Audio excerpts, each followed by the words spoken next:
Doctor Dipankar here.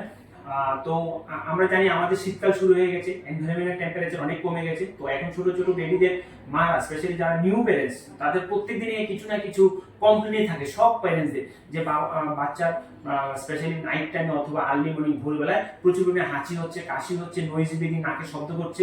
Otherwise baby absolutely fine, ওর কোনো অসুবিধা হচ্ছে না, ফিডিং ঠিকঠাক করে করছে, ইউরিন আউটপুট 6 টাইমসের উপরে হচ্ছে, পটি ঠিকঠাক করছে, ঘুমোচ্ছে ঠিকঠাক, আদারওয়াইজ অ্যাবসলিউটলি ফাইন। তো এইগুলির জন্য অনেক কোয়েরি থাকে, তো তাদের জন্য ভিডিওটা আমি করছি। তো মনে রাখবেন, আমাদের এই টেম্পারেচার যখন কমে যায়, মানে এনভায়রনমেন্ট যখন কমে যায়, এই স্পেশালি এই উইন্টার সিজনে, তো বডি ওই টেম্পারেচারের সাথে অ্যাডজাস্ট করার জন্য কিছু ফিজিওলজিক্যাল চেঞ্জ হয় বডির মধ্যে ছোট বেবিদের। তো তার জন্য সবচেয়ে কমন হয় মিউকাস প্রোডাকশন। এই মিউকাস প্রোডাকশনের জন্য কিছুক্ষণ পর বাচ্চা একটু একটু কাশি দেবে। তো আমি আগেও বলেছি 15-20টা কাশি দেওয়া নর্মাল, যদি আদারওয়াইজ বাচ্চা সব দিক থেকে ঠিকঠাক থাকে। স্পেশালি এটা নাইট টাইমে হবে, এবং এই মিউকাস প্রোডাকশনের জন্য অনেক সময় নাক বন্ধ হয়ে যেতে পারে, নাকে একটা শব্দ করবে, নয়েজ ব্রিদিং হবে। এগুলোর জন্য কিচ্ছু করতে হবে না। যদি বেশি প্রবলেম হয় তাহলে সেক্ষেত্রে নেসাল স্যালাইন ওয়াটার আপনারা ইউজ করতে পারেন নাকে, আদারওয়াইজ কিছু করতে হবে না।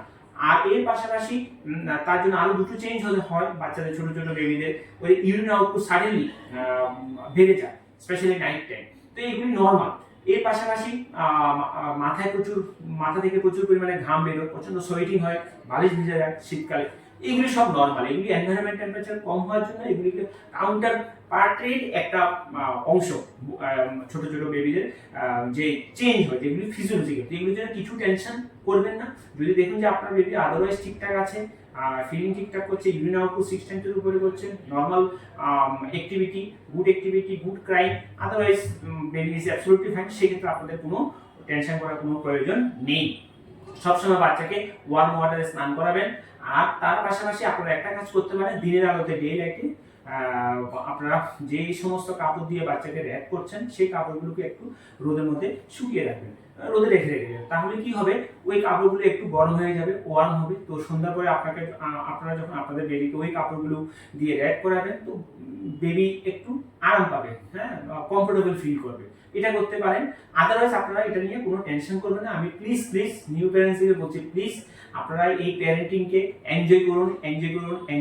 এটার জন্য কোনো টেনশন করতে হবে না। এটা সব বেবিদেরই হয়, স্পেশালি ছোট বেবিদের। ঠিক আছে? আর প্রয়োজনে একটা ময়শ্চারাইজিং ক্রিম, ময়শ্চারাইজিং লোশন আপনারা ইউজ করতে পারেন। ঠিক আছে? সবাই ভালো থাকবেন। Enjoy parenting. Bye bye.